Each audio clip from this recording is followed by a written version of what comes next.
கொச்சிக்கடை போலீசில் சரணடைந்த லான்சா கைது 12ஆம் தேதி வரை விளக்கமறியல் என்பதாக அந்த செய்திக்கு தலைப்பெற்றிருப்பது நாங்கள் காணலாம். முன்னாள் ராஜாங்க அமைச்சர் நிமல் லான்சா கொச்சிக்கடை போலீஸ் நிலையத்தில் சரணடைந்த பின்னர் கைது செய்யப்பட்டிருக்கிறார். அதன்படி நேற்று பிற்பகல் நீர்கொழும்பு நீதவான் நீதிமன்றில் ஆஜர் செய்யப்பட்ட அவரை எதிர்வரும் செப்டம்பர் 12ஆம் தேதி வரை விளக்கமறியலில் வைக்குமாறு நீதிமன்றம் நேற்று தினம் உத்தரவு பிறப்பித்திருப்பதாக செய்திகள் தொடர்வதை காணலாம்.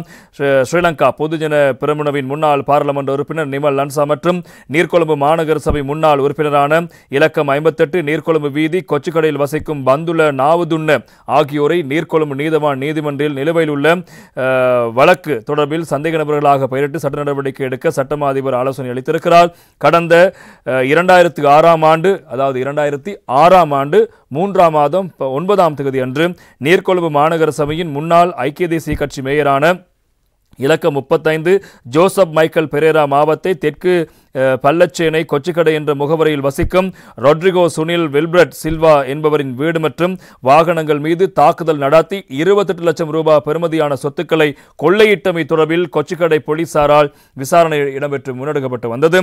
இதுகுறித்து வழக்கு நேற்று முன்தினம் நீர்கொழும்பு நீதவான் முன்னிலையில் விசாரணைக்கு வந்த போதே நிமல் லான்சா மற்றும் பந்துல நாவுதுன் ஆகியோரை சந்தேக நபர்களாக பெயரிட்டு சட்டமா அதிபர் அளித்த ஆலோசனைக்கமைய செயற்பட நீதிமன்றம் உத்தரவிட்டிருக்கிறது.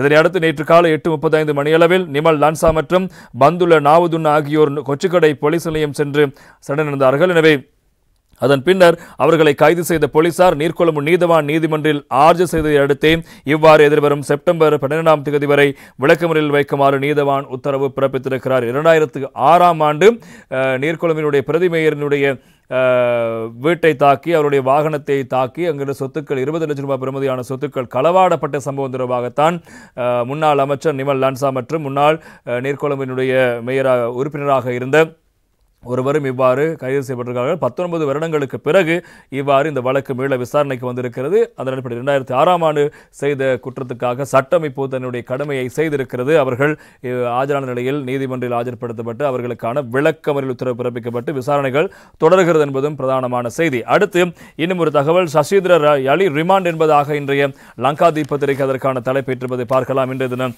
வீரகேசரி பத்திரிகையிலும் சசீந்திரவின் கோரிக்கை நிராகரிப்பு விளக்கமறியல் 14 நாட்களுக்கு நீடிப்பு என்பதாக இன்றைய வீரகேசரி பத்திரிகை தலைப்பிடுகிறது.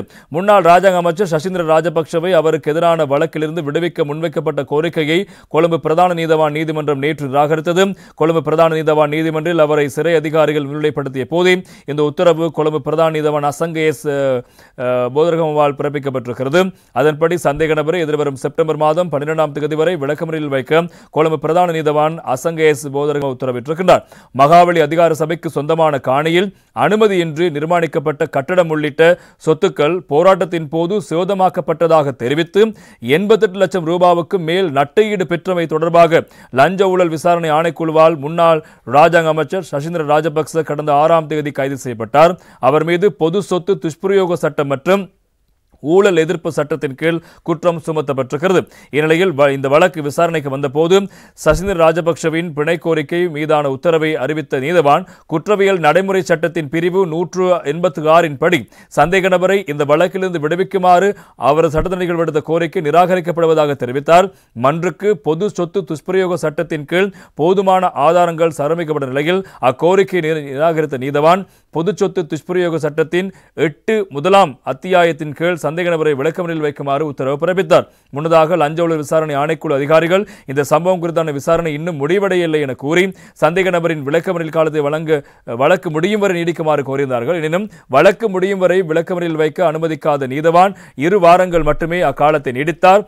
சசீந்திர ராஜபக்ச சார்பில் ஜனாதிபதி சட்டத்தரணி சம்பத் மெண்டிஸ் ஆஜரான நிலையில் லஞ்ச ஊழல் விசாரணை ஆணைக்குழுவுக்காக அதன் உதவி சட்ட பணிப்பாளர் சுலோச்சனா ஹெட்டியாராச்சி ஆஜராகி மன்றில் விடயங்களை முன்வைத்திருந்தார் என்பது முக்கியமான தகவல். எனவே இந்த அறகலைய போராட்ட கால பகுதியில் மகாவலி அதிகார சபைக்கு சொந்தமான ஒரு காணியில் ஸ்ரீலங்கா பொதுஜன பெரமுனுடைய கட்சி காரியாலயம் அமைக்கப்பட்டிருக்கிறது சட்டவிரோதமாக. எனவே அந்த காரியாலயம் தீக்கிரையாக்கப்பட்டதாக தெரிவித்துதான் இந்த 88 லட்சம் ரூபாய் பணத்தினை இவர்கள் பெற்றிருப்பதாக குற்றஞ்சாட்டப்பட்டு விசாரணை மேற்கொள்ளப்படுகிறது. ஆனால் அதற்கு இந்த விசாரணை அது தொடர்பான ஆய்வுகளை மேற்கொண்ட அதிகாரிகள் அந்த கட்டிடத்துக்கான விடயங்களை வழங்க முடியாது, தமக்கு அதுக்குமான நட்டையீட்டை வழங்க முடியாது என தெரிவித்த போதிலும் அதிகாரிகளுக்கு அழுத்தம் பிரயோகித்து நட்டையீடு பெறப்பட்டுள்ளதாகத்தான் குற்றச்சாட்டு இருக்கிறது. எனவே அது தொடர்பான விசாரணைக்காகத்தான் சசிந்திர ராஜபக்ஷ அவர்கள் கைது செய்யப்பட்டு இப்போது விளக்கமறியலில் வைக்கப்பட்டிருக்கிறது என்பதும் பிரதானமான செய்தி.